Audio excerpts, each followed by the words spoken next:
بسم اللہ الرحمن الرحیم۔ محترم ناظرین کرام، آج آپ حضرات کے سامنے ہم مشاہرت کا مسئلہ لے کر آئے ہیں۔ اس مسئلے سے متعلق انجینئر مرزا نے احناف پر ایک الزام لگایا ہے۔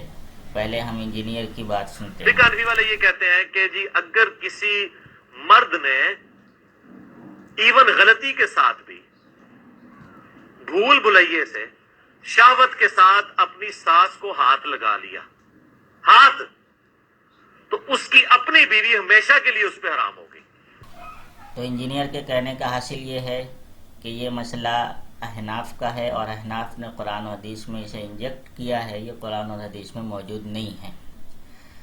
تو پہلے تو ہم اس بات کی تحقیق کر لیتے ہیں کہ کیا احناف ہی صرف اس بات کے قائل ہیں یا پھر اور بھی ائمہ ہیں۔ بعد ہو اس کے دلائل پر ہم گفتگو کریں گے۔ امام ابن کثیر رحمۃ اللہ علیہ، جن کی معروف اور مستند تفسیر ہے تفسیر القرآن العظیم، تفسیر ابن کثیر سے جو مشہور ہے، اس میں علامہ ابن کثیر رحمۃ اللہ علیہ وَلَا تَنْكِحُوا مَا نَكَحَ آبَاؤُكُم مِّنَ النِّسَاءِ إِلَّا مَا قَدْ سَلَفَ، اس آیت کے تحت لکھتے ہیں وَقَدْ أَجْمَعَ الْعُلَمَاءُ عَلَى تَحْرِيمِ مَنْ وَطِئَهَا الْأَبُ بِتَزْوِيجٍ أَوْ مِلْكٍ أَوْ بِشُبْهَةٍ أَيْضًا واختلفوا في من باشرها بشهوة دون الجماع أو نظر إلى ما لا يحل له النظر إليه منها لو كانت أجنبية فعن الإمام أحمد رحمه الله أنها تحرم أيضا بذلك۔ یعنی اس پر علماء کا اتفاق ہے کہ اگر کوئی عورت باپ کی موتوا ہو، یعنی باپ نے اس سے صحبت کی ہو، چاہے وہ نکاح کی وجہ سے ہو یا ملکیت کی وجہ سے ہو یا شبہ کی وجہ سے۔ ملکیت کا مطلب پہلے جو باندیوں کا دور تھا تو باندی مملوک ہوتی تھی، تو وہ باندی جس سے باپ نے صحبت کر لی وہ بیٹے کے لیے حرام ہو جاتی تھی، یا بھی شبہتن، اس باندی سے یا اس عورت سے شہوت کے ساتھ شبہے کی وجہ سے باپ نے صحبت کر لی تو بیٹے پر وہ حرام ہو جائے گی۔ تو دیکھو اس کے اندر فرما رہے ہیں کہ یہ اتفاقی مسئلہ ہے کہ صحبت کر لے، اگر چاہے وہ جان بوجھ کر کرے یا بغیر جان بوجھ کر کرے، شہوت کے ساتھ کر لے، اور ضروری نہیں کہ نکاح کا رشتہ ہو، تو نکاح کا رشتہ نہیں بھی ہے، شبہتن، شبہے کی وجہ سے ہوا، وتی بھی شبہ ہوئی ہے، بیوی سمجھ کے کر لیا ہے، یا ملکیت یمین کی وجہ سے، یعنی باندھی تھی اس لیے کیا، یا نکاح کی وجہ، چاہے نکاح ہو غیر نکاح، ہر حال میں بتا رہے ہیں کہ اگر ایسا کوئی کر لے تو پھر وہ عورت بیٹے پر حرام ہو جائے گی۔ ہاں، جماع کے علاوہ، صحبت کے علاوہ جو دوسری چیزیں ہیں وہ اگر کر لے تو کیا اس کی وجہ سے حرمت آئے گی یا نہیں آئے گی، اس میں کہہ رہے ہیں کہ اختلاف ہے کہ اگر کوئی شخص جماع کے علاوہ شہوت کے ساتھ دوسرے کام کر لے یا ایسی جگہ دیکھ لے جس کا دیکھنا حلال نہیں ہے تو اس میں اختلاف ہے، اور فرماتے ہیں فعن الامام احمد، امام احمد رحمۃ اللہ علیہ سے روایت ہے کہ یہ بھی حرام ہے۔ اسی طریقے سے فقہ حنبلی کی معروف و مستند کتاب المغنی لابن قدامہ، اس میں مسئلہ مذکور ہے وَوَطْءُ الْحَرَامِ مُحَرِّمٌ كَمَا يُحَرِّمُ وَطْءُ الْحَلَالِ وَالشُّبْهَةِ، کہ حرام وطی ایسے ہی حرمت پیدا کرتی ہے جیسے حلال وطی پیدا کرتی ہے اور شبہ والی وطی پیدا کرتی ہے۔ اس کی تشریح میں لکھتے ہیں کہ اس کی وجہ سے حرمت مشاہرت ثابت ہو جائے گی۔ پس اگر کوئی شخص کسی عورت سے زنا کرے تو وہ زنا کرنے والے کے باپ پر اور اس کے بیٹے پر حرام ہو جائے گی، اور اس زانی پر اس مزنیہ یعنی اس عورت کی ماں اور اس کی بیٹیاں حرام ہو جائے گی۔ جیسے اگر کوئی شخص کسی عورت سے شبہے کی وجہ سے وطی کر لے یا نکاح حلال کے طور پر وطی کر لے تو اس کی ماں حرام ہو جاتی ہے۔ یعنی زنا میں بھی ایسے ہی مزنیہ کی والدہ حرام ہو جائے گی جیسے نکاح میں بیوی کی والدہ یعنی ساس حرام ہو جاتی ہے۔ آگے فرماتے ہیں کہ وَلَوْ وَطِيَ أُمَّ امْرَأَتِهِ، کہ اگر کوئی شخص اپنی بیوی کی ماں یعنی اپنی ساس سے اگر کوئی صحبت کر لے یا اس کی بیٹی یعنی اگر کوئی بیوی کی بیٹی سے صحبت کر لے تو بھی اس کے اوپر اس کی بیوی حرام ہو جائے گی۔ مطلب یہ ہے کہ اگر کوئی شخص اپنی ساس سے صحبت کر لے یا بیوی کی بیٹی جو چاہے کسی دوسرے شوہر سے ہے اس سے صحبت کر لے تو بھی بیوی حرام ہو جائے گی۔ تو پہلے تو یہ بات ہی غلط ہے کہ احناف اس میں منفرد ہیں اور احناف کو الزام دینا یہ بات ہی غلط ہے۔ امام قرطبی رحمۃ اللہ علیہ نے اس آیت کے تحت لکھا ہے وَلَا تَنْكِحُوا مَا نَكَحَ آبَاؤُكُمْ، کہ نکاح نہ کرو اس سے جس سے تمہارے آباء و اجداد نے نکاح کیا ہے۔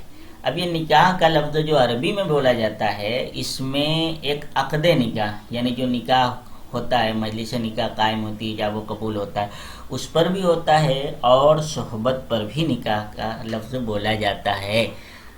چنانچہ علامہ قرطبی فرماتے ہیں لِأَنَّ النِّكَاحَ يَقَعُ عَلَى الْجِمَاعِ وَالتَّزَوُّجِ، کہ نکاح جماع پر بھی بولا جاتا ہے اور نکاح شادی کرنے پر بھی بولا جاتا ہے۔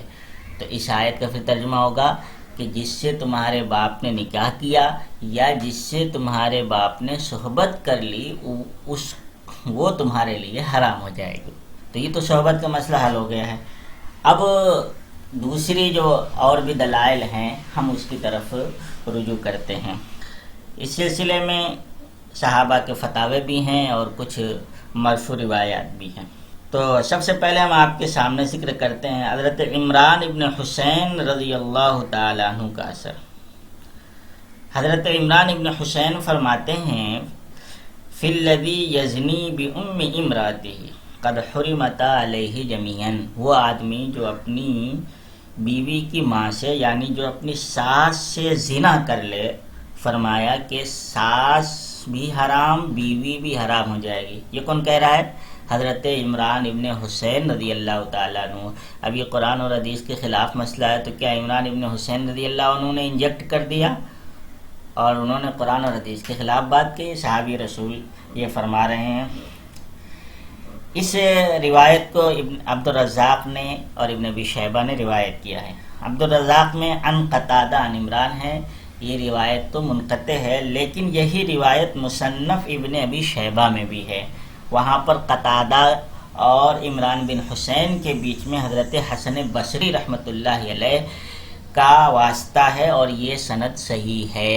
چنانچہ حافظ ابن حجر رحمۃ اللہ علیہ اس سند کے بارے میں فرماتے ہیں وَلَا بَأْسَ بِإِسْنَادِهِ، فتح الباری میں لکھتے ہیں کہ یہ سند جو ہے درست ہے، اس پر کلام کی گنجائش نہیں ہے۔ تو یہ حضرت عمران بن حسین رضی اللہ تعالیٰ عنہ کا اثر ہوا۔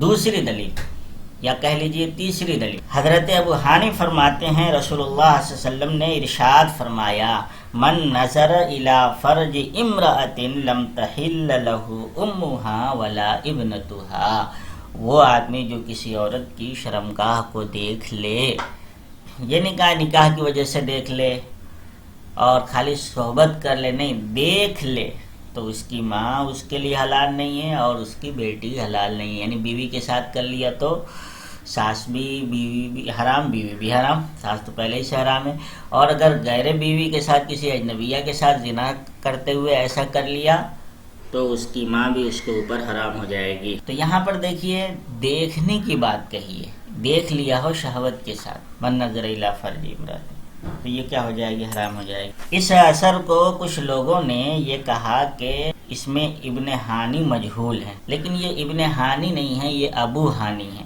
ابن ہانی جو کہا جا رہا ہے وہ حضرت ابو امامہ سے روایت کرتے ہیں اور ان سے صرف ایک ہی راوی جریر ابن عثمان نے روایت کی ہے قنوت کی تفسیر میں، ان الانسان لربہ لکنوت، یہ حریز ابن عثمان نے صرف ان سے روایت کی۔ تو یہ ابن ہانی نہیں ہے جو کہ مجہول، بلکہ ابو ہانی ہے۔ ابو ہانی کون ہے؟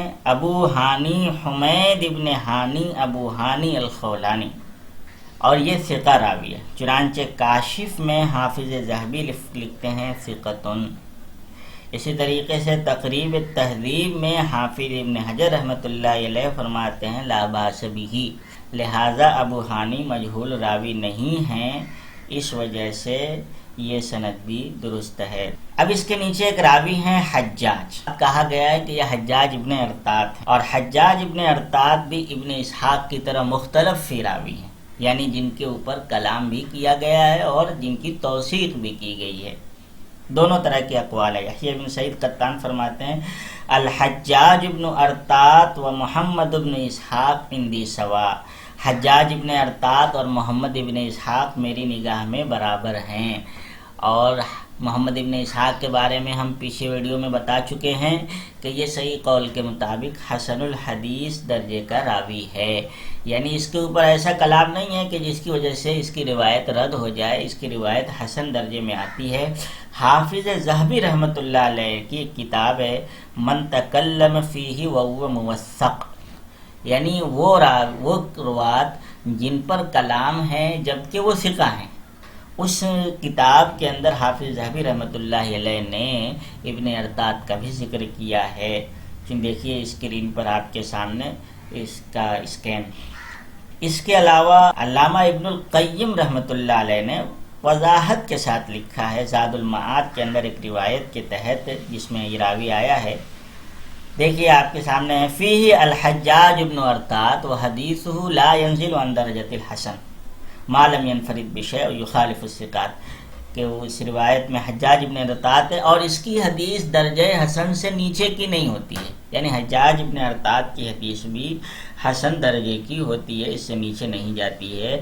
اسی طریقے سے علامہ ہیثمی رحمۃ اللہ علیہ مجموع الزوائد میں لکھتے ہیں الحجاج فیہ الحجاج ابن ارطاط وحدیثہ حسن، یہ حجاج ابن ارطاط کی حدیث حسن ہوتی ہے۔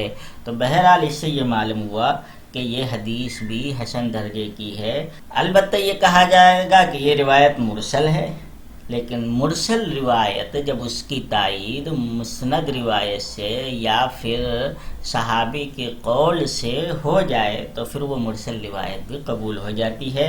ہم پیچھے ابن قیم کے حوالے سے بیان کر چکے ہیں کہ المرسل اذا اتصل به عمل وعزده قیاس او قول صحابی او کان مرسله معروفا باختیار الشیوخ ورغبته عن الروایت عن الضعفاء والمتروکین ونحو ذلك مما یقتضی قوة عمل به، کہ مرسل روایت کے ساتھ اگر عمل آ جائے، یعنی امت کا قرون اولیٰ میں اس پر عمل رہا ہو، یا قیاس اس کی تائید میں ہو، یا صحابی کا قول اس کی تائید میں۔ یہاں پر دیکھیے عمران بن حسین کا قول ہے، اس کے علاوہ اور بھی اقوال ہیں جو ہم آگے ذکر کریں گے۔ صحابی کا قول اس کی تائید میں آ جائے، یا ارسال کرنے والا ایسا شخص ہو جو منتخب کر کے اچھے شیوخ سے ارسال کرتا ہو، ضعفاء متروکین سے نہ کرتا ہو، تو پھر ایسی روایت بھی مضبوط ہو جاتی ہے، قابل عمل ہو جاتی ہے۔ اور اس مرسل روایت کی تائید میں عمران بن حسین رضی اللہ تعالیٰ عنہ کا قول ہے۔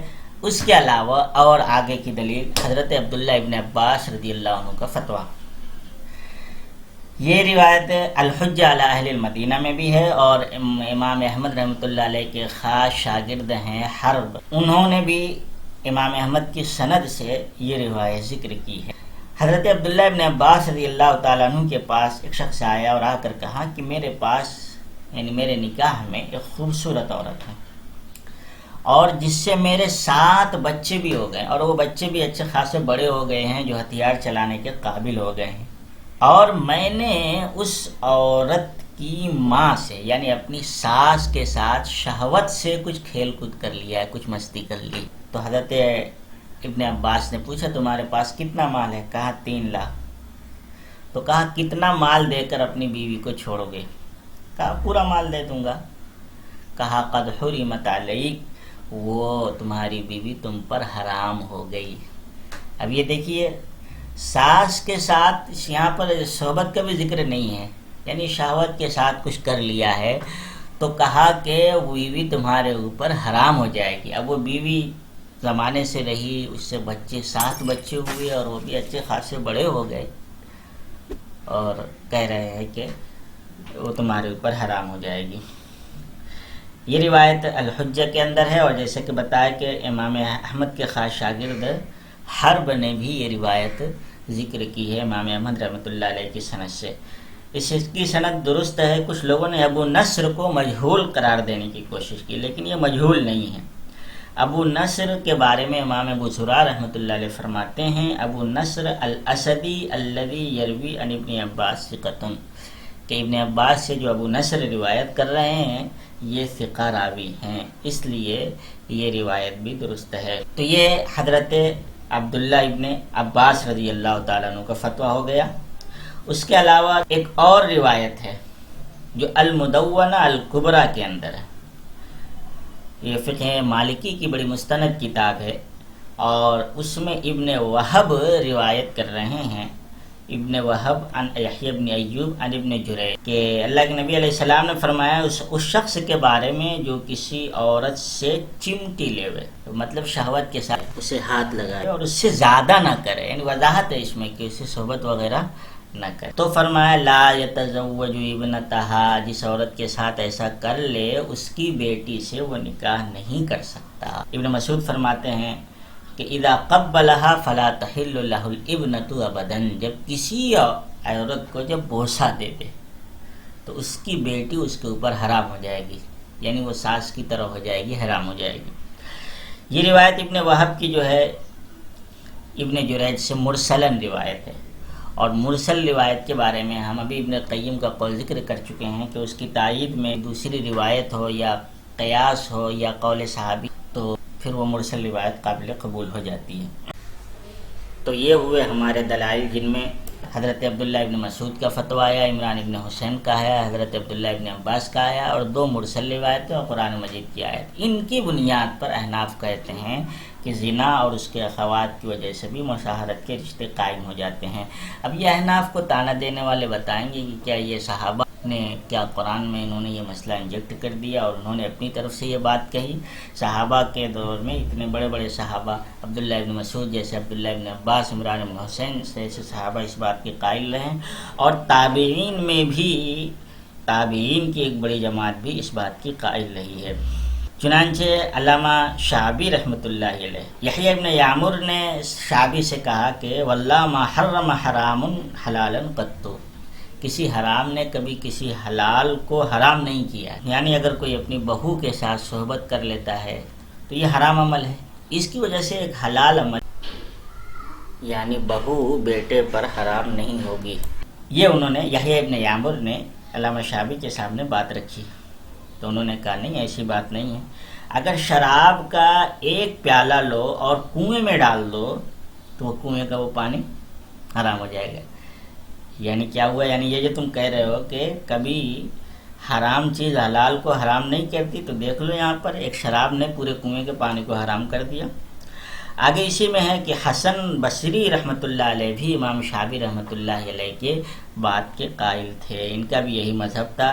اسی طریقے سے مدون حدیث، حدیث کی تدوین میں جن کا نام آتا ہے، یعنی امام زہری رحمۃ اللہ علیہ، جو امام بخاری کے اساتذہ کے استادوں میں آتے ہیں، بہت بڑی شخصیت ہے، وہ کہتے ہیں، ان سے مسئلہ پوچھا گیا، وہ آدمی جو کسی عورت کو بوسہ دے دے یا چھو دے تو کیا اس کی ماں سے صحبت کر سکتا ہے؟ اس کی ماں اس کے لیے حلال ہوگی؟ کہا نہیں، لا تحل لابیہ ولا لابنہ، کہ وہ عورت اپنے اس کے باپ کے لیے بھی حلال نہیں، اس کے بیٹے کے لیے بھی حلال نہیں۔ اسی طریقے سے عبداللہ ابن یزید کہتے ہیں، انہوں نے یہ مسئلہ ابن المسیب سے، ابو سلمہ سے، ابو بکر ابن عبد الرحمن اور عروہ ابن زبیر، یعنی یہ 4 لوگوں سے پوچھا، اور چاروں اپنے وقت کے بڑے بڑے علماء ہیں، مدینہ کے فقہائے 7 میں شمار ہوتے ہیں، 7 بڑے بڑے فقہاء تابعین کے دور کے، ان سے یہی مسئلہ پوچھا کہ ایک آدمی کی جو کسی عورت کے ساتھ حرام کاری کا ارتکاب کر لے تو کیا وہ اس کی بیٹی سے شادی کر سکتا ہے؟ کہا کہ نہیں کر سکتا ہے۔ تو یہ اتنے بڑے بڑے فقہاء یہ بھی اس بات کے قائل ہیں کہ زنا اور دوسرے محرمات کی وجہ سے بھی مصاہرت کا رشتہ قائم ہو جاتا ہے، اس لیے احناف کو یہ الزام دینا کہ انہوں نے اپنی طرف سے یہ مسئلہ گڑھ لیا ہے اور قرآن و حدیث میں انجیکٹ کیا ہے، یہ کم علمی اور نادانی کی بات ہے۔ اللہ سبحانہ و تعالی ہمیں کتاب و سنت کی صحیح فہم نصیب فرمائے، سلف کے ساتھ حسن اعتقاد قائم کرنے کی توفیق عطا فرمائے، بدگمانی سے اور بدنیتی سے اللہ ہماری حفاظت فرمائے۔